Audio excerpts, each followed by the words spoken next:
So here we are on the last video looking at photosynthesis, and it's called What Happens to the Glucose.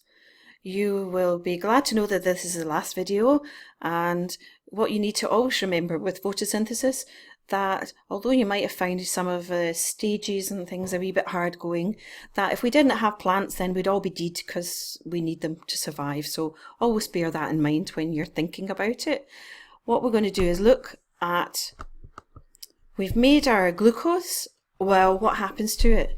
Now there are a number of different ways that the glucose can be used, and the first one is that it might be that the plant just uses the glucose just immediately, and it would use that for respiration, for energy, for maybe to help it do some protein synthesis, or for it to for cell division or whatever.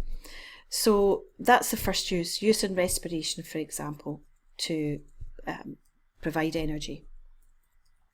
Or it might be that the glucose is converted into starch, and that means that it's stored there and it can be converted back to the glucose when the plant needs it.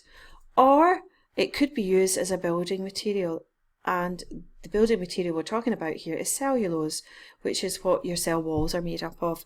So we're going to have a wee look at comparing starch and cellulose. The starch molecules and cellulose molecules are both large molecules. They're both built up from glucose, but they both have a different way of the glucose being linked together, and the structure of them is different, and that gives them different properties. So we have a look first of all at starch. Now starch is a large molecule and it's insoluble in water.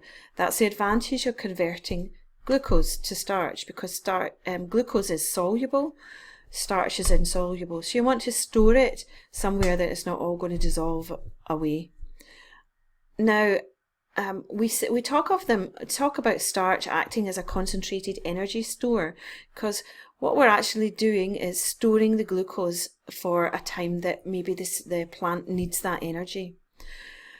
Now starch is made up of long coiled chains of glucose, and they're stored in the form of a starch grain, and the picture that's over here is actually just looking at starch grains. It's probably from potatoes, and what's happened is this has been stained up with some iodine, and you'll see these wee grains that are here which have turned this blue-black colour. These are all the wee starch grains that are there. So we call starch a storage carbohydrate, because it's basically just storing the glucose there until a day or a time that the plant needs it. If we have a wee look at cellulose, the cellulose is made up of chains of linear glucose molecules. So this time it's not coiled, it's forming these linear chains that help to form these fibres. So if we have a wee look at this diagram here, you'll see all these fibres that are here. Now cellulose is the molecule that's used to make the cell walls in plants. It's strong, it's fibrous, and that helps to give support to the cell wall there. The cellulose molecules are insoluble as well, like starch, and they're also not very easily broken down. The plant wouldn't be breaking down the cellulose to produce glucose like it does with this starch, because this is forming the cell wall structure, which is a strong structure, and you can't break it down terribly easily. You need to have particular enzymes that are going to break down cellulose easily.